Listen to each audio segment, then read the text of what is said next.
Hi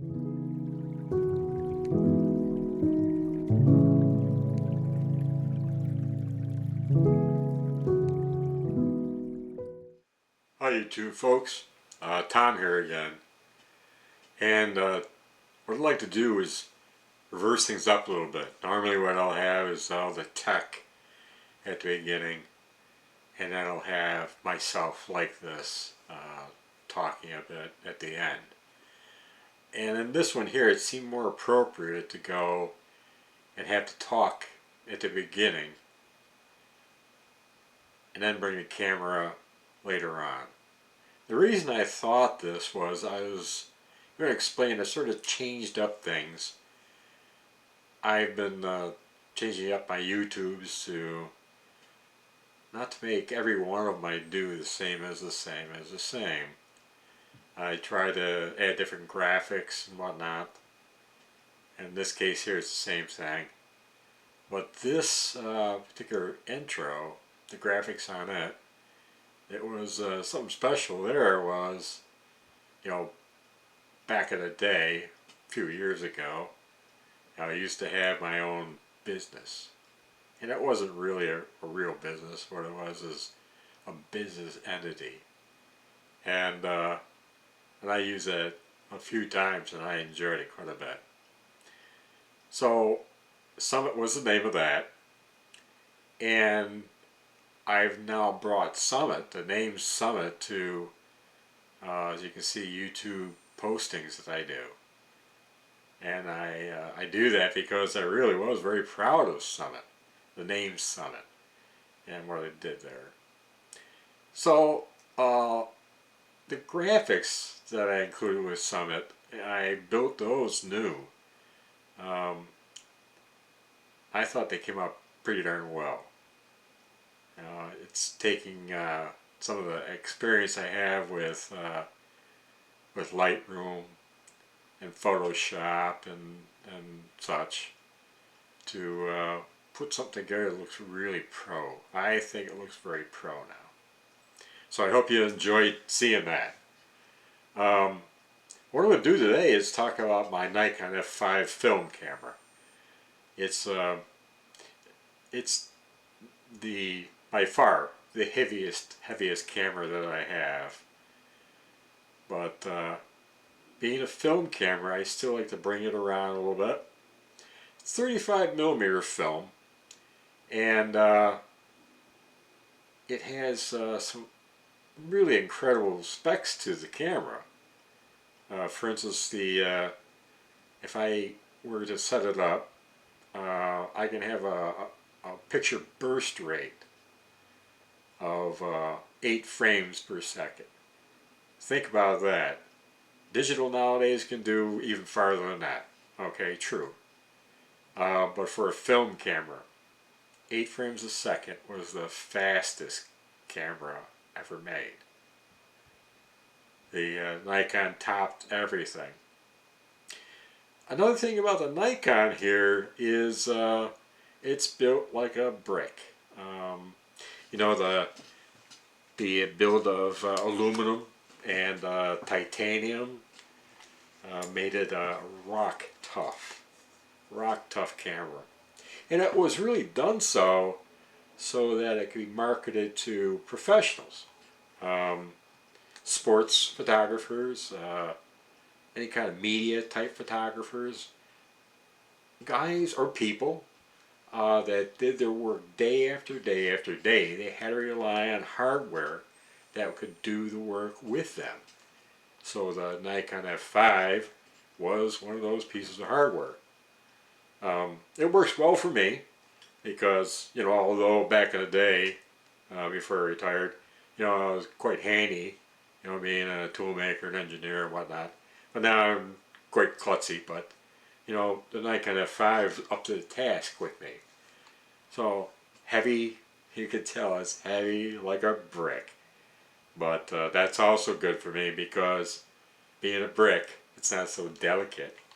So what I'm going to do here today is I wanted to share the camera a little bit, just a visual of it.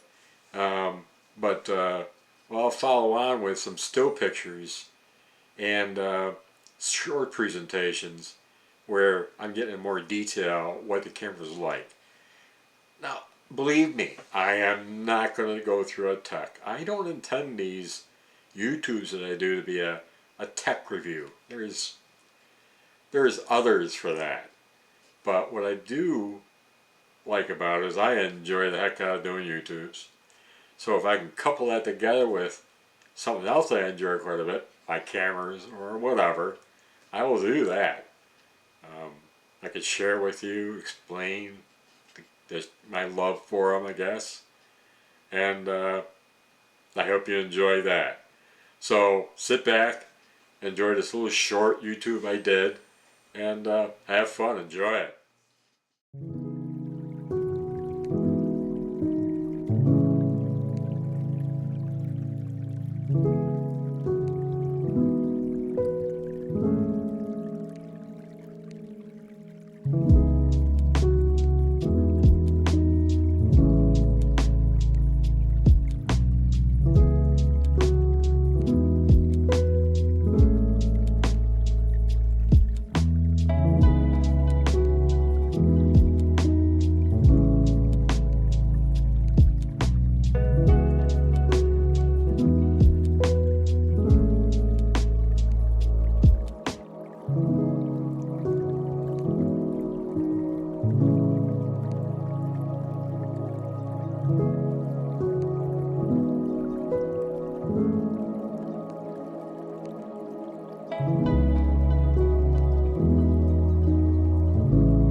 Just as a start, what I've always appreciated about my Nikon is a very generous grip area that I have.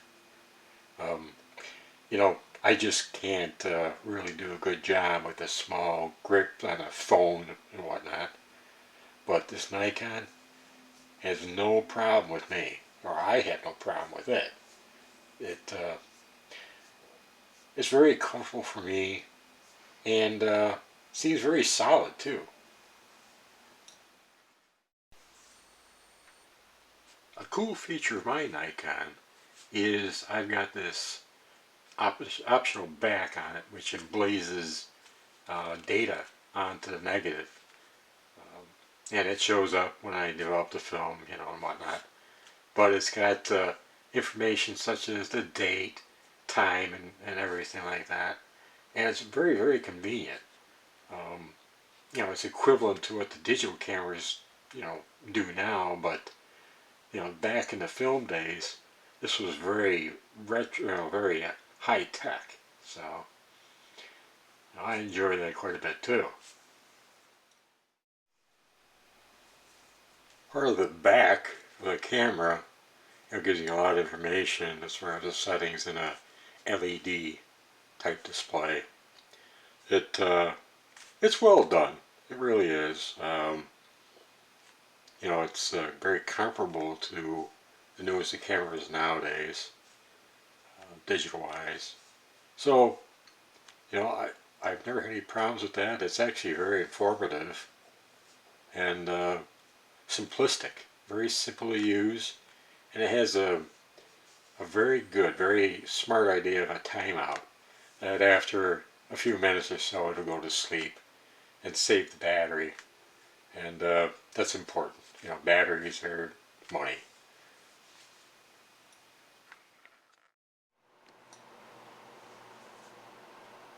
The camera and lens I have mounted here gives me a lot of options. Now, being a zoom lens, it's got a broad range of how close and far I can stand away from the subject I'm taking a picture of. For instance, you know, down here at the widest angle, I could be almost on top of what I'm taking a picture of. This is telephoto over here, and right down the center, that's a normal lens where, you know, it's just like you standing in front of the object. They have markings here indicate it's the gold series of their lenses. meaning it has the premium options that they had at the time.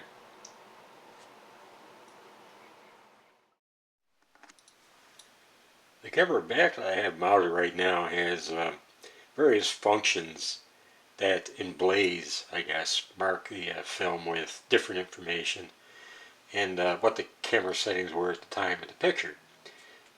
Just a single shot there, simple. Then there's multi-shots, where it's at two different levels, how fast it's ripping camera through or film through the camera. This Tamron zoom lens I have fixed on the camera now is one of the handiest that I have for my Nikons. Tamron makes a great lens, great glass. It's one of the traditional lenses that they made. Zoom. It's a zoom lens, so I got a lot of flexibility in positioning myself.